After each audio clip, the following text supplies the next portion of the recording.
নমস্কাৰ বন্ধু-বান্ধৱীসকল, নতুন এটা ভিডিঅ'ত সকলোকে স্বাগতম জনাইছোঁ। আজিৰ ভিডিঅ'ত আমি ভাৰতৰ সৰ্বোচ্চ অসামৰিক সন্মান চাৰিটাৰ বিষয়ে কিছু থুলমূলকৈ জানো আহক।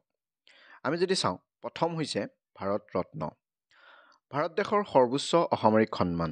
জাতি, বৃত্তি, পদবী বা লিংগৰ পাৰ্থক্য নোহোৱাকৈ উচ্চতম স্তৰৰ ব্যতিক্ৰমী সেৱা কাৰ্যক্ষমতাৰ স্বীকৃতিস্বৰূপে এই বঁটা প্ৰদান কৰা হয়। নিজ নিজ ক্ষেত্ৰলৈ অপৰিসীম অৱদান আগবঢ়োৱা ব্যক্তিক এই সন্মান প্ৰদান কৰা হয়।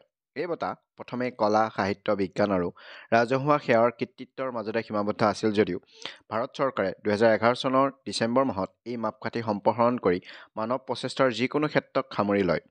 ভাৰত ৰত্ন প্ৰাপকসকলৰ কোনেও এই বিশেষ সন্মানজনক উপাধি নামৰ অংগ হিচাপে ব্যৱহাৰ কৰিব নোৱাৰে। তথাপিতো ইয়াৰ ভাৰতীয় মানক্ৰমত বিশেষ স্থানৰ অধিকাৰী। 1954 চনৰ 2 জানুৱাৰীত স্বাধীন ভাৰতৰ প্ৰথম ৰাষ্ট্ৰপতি ৰাজেন্দ্ৰ প্ৰসাদে এই পুৰস্কাৰ প্ৰৱৰ্তন কৰিছিল। 2011 চনত ভাৰতৰ গৃহ মন্ত্ৰালয় আৰু ভাৰতৰ প্ৰধানমন্ত্ৰীয়ে এই বঁটা প্ৰাপকৰ যোগ্যতাৰ মাপকাঠি সংশোধন কৰি ক্ৰীড়াবিদসকললৈকো এই বঁটা প্ৰদান কৰাৰ সুযোগ প্ৰদান কৰে। আমি যদি বঁটাৰ গঠন চাওঁ,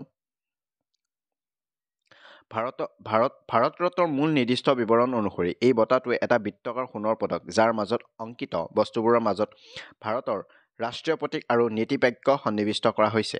এই বিৱৰণী অনুসাৰে কেতিয়া ভাৰত ৰত্ন পদকটো নিৰ্মাণ কৰা হৈছিল সেইটো জনা নাযায়। প্ৰকৃত পদকটি আহঁত পাতৰ আকাৰত নিৰ্মাণ কৰা হৈছে। ইয়াৰ একোণত দেৱনাগৰীত লিখিত ভাৰত ৰত্ন শব্দ দুটি লিপিবদ্ধ কৰা হৈছে আৰু ওপৰৰ দিশত জাতীয় প্ৰতীক আৰু নীতিবাক্যটি খোদিত আছে। দ্বিতীয় সন্মানটো হৈছে পদ্ম বিভূষণ, ভাৰতৰ দ্বিতীয় সৰ্বোচ্চ অসামৰিক সন্মান। পদ্ম বিভূষণ প্ৰাপকে ভাৰতৰ ৰাষ্ট্ৰপতিৰ পৰা এটা পদক আৰু এখন মানপত্ৰ প্ৰদান কৰে। পদ্ম বিভূষণ পদ্ম সন্মানসমূহৰ ভিতৰত এই সন্মান শীৰ্ষস্থানীয়। 1954 চনৰ 2 জানুৱাৰীত এই সন্মান প্ৰৱৰ্তিত হয়। মৰ্যাদাক্ৰমে অনুসৰি পদ্ম বিভূষণ সন্মানৰ স্থান ভাৰত ৰত্নৰ পাছত আৰু পদ্ম বিভূষণৰ আগত। চৰকাৰী সেৱাসহ যিকোনো ক্ষেত্ৰত জাতিৰ প্ৰতি বিশেষ আৰু ব্যতিক্ৰমী অৱদানৰে স্বীকৃতস্বৰূপে এই সন্মান প্ৰদান কৰা হয়। প্ৰথম পদকটো দেখিবলৈ কেনেকুৱা আছিল, যিটো 1954 চনৰ পৰা 1955 চনৰ ভিতৰত আছিলে। প্ৰথম পদকটো আছিল এটা গোলাকাৰ স্বৰ্ণ পদক। ইয়াৰ ব্যাস আছিল 1.3/8 ইঞ্চি। মাজত এপাহ পদুম ফুল, ওপৰত পদ্ম বিভূষণ কথাষাৰ, তলত এটা পুষ্পবৃত্ত চিত্ৰিত আছিল। আনটো ফালে ৰাষ্ট্ৰীয় প্ৰতীকটো অংকন কৰা থাকে। তাৰ ওপৰত দেশ সেৱা কথাষাৰ আৰু তলত এপাহ পদুম ফুল চিত্ৰিত আছিল। তেতিয়া এই নক্সাটো কোনো প্ৰাপকৰ সন্মান পদকৰ ক্ষেত্ৰত ব্যৱহৃত হৈছিল নে নাই তাৰ কোনো লিখিত উল্লেখ পোৱা নাযায়। দ্বিতীয় পদক 1955 চনৰ পৰা 1957 চনলৈ। 1955 চনত পদকৰ নক্সাটো প্ৰধানত গোলাকাৰ পৰিৱৰ্তন কৰা হয়। টনত ব্ৰঞ্জৰ দ্বাৰা নিৰ্মিত এই পদকটো বিভিন্ন জ্যামিতিক আকাৰৰ সংযোগ কৰা হয়। পদকৰ মাজত সোণৰ বগা পাত চৰোৱা 4টা পাহিৰ সৈতে এপাহ পদুম ফুলৰ প্ৰতীক খোদিত কৰা হয় আৰু ফুলপাহৰ ওপৰত তলত পদ্ম বিভূষণ কথাষাৰি ৰূপালী গিল্ডৰে খোদিত কৰা হয়। বৰ্তমানৰ পদক 1957 চনৰ পৰা বৰ্তমানলৈকে এই পদকটোৱে চলি আছে। যিটো 1957 চনৰ পদকৰ নক্সা একে ৰাখি ইয়াৰ নিৰ্মাণত টনত ব্ৰঞ্জৰ সলনি বাৰ্নিছ বৰ্ণ ব্যৱহাৰ কৰিবলৈ লোৱা হয়। এইখিনি আছিলে পদ্ম বিভূষণৰ পদকটোৰ কেনেকুৱা আকৃতি আৰু আকাৰ, আৰু লগতে কি কি পদাৰ্থ ব্যৱহাৰ কৰিছে পদকটো বনাওঁতে। এতিয়া তিনিটা পদক আছিলে, প্ৰথম, দ্বিতীয় আৰু তৃতীয়। এতিয়া বৰ্তমান 3 নম্বৰটো দিয়া হৈ আছে। তৃতীয়তে হৈছে পদ্মভূষণ।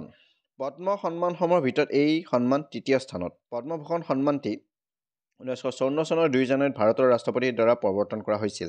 দেশৰ হকে থকা যিকোনো ক্ষেত্ৰত ভাল তথা বিৰল কামেৰে ৰাষ্ট্ৰৰ উন্নতি সাধন কৰা ব্যক্তিলৈ এই পুৰস্কাৰ আগবঢ়োৱা হয়।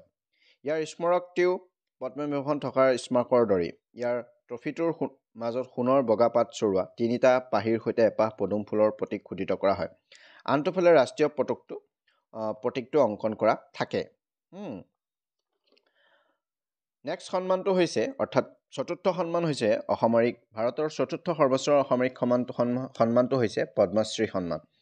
ভাৰত চৰকাৰে প্ৰদান কৰা চতুৰ্থ সৰ্বোচ্চ অসামৰিক সন্মান। শিল্পকলা, শিক্ষা, বাণিজ্য, সাহিত্য, বিজ্ঞান, ক্ৰীড়া, সমাজ সেৱা আৰু চৰকাৰী ক্ষেত্ৰত বিশেষ অৱদানৰ বাবে ভাৰত চৰকাৰে এই সন্মান প্ৰদান কৰি আহিছে। এই সন্মান সাধাৰণতে ভাৰতীয় নাগৰিকসকলকেই প্ৰদান কৰা হয়। 1954 চনত এই সন্মান প্ৰৱৰ্তিত হয়। আমি যদি পদ্মশ্ৰী সন্মানৰ বঁটাৰ গঠনটো যদি চাওঁ, ইয়াৰ স্মাৰকটি পদ্মবিভূষণ আৰু পদ্মভূষণ থকাৰ স্মাৰকৰ দৰে।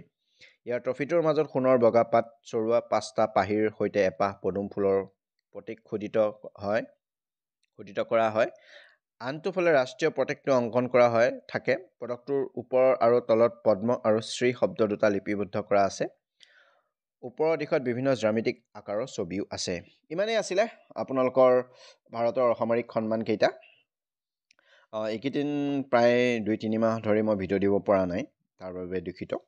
আৰু এতিয়া প্ৰায় ভিডিঅ' আহি থাকিব। আপোনালোকে এতিয়ালৈকে যদি চেনেলটো ছাবস্ক্ৰাইব কৰা নাই, আপোনালোকে ছাবস্ক্ৰাইব কৰি ল'ব। আজিলৈ ইমানেই। ধন্যবাদ।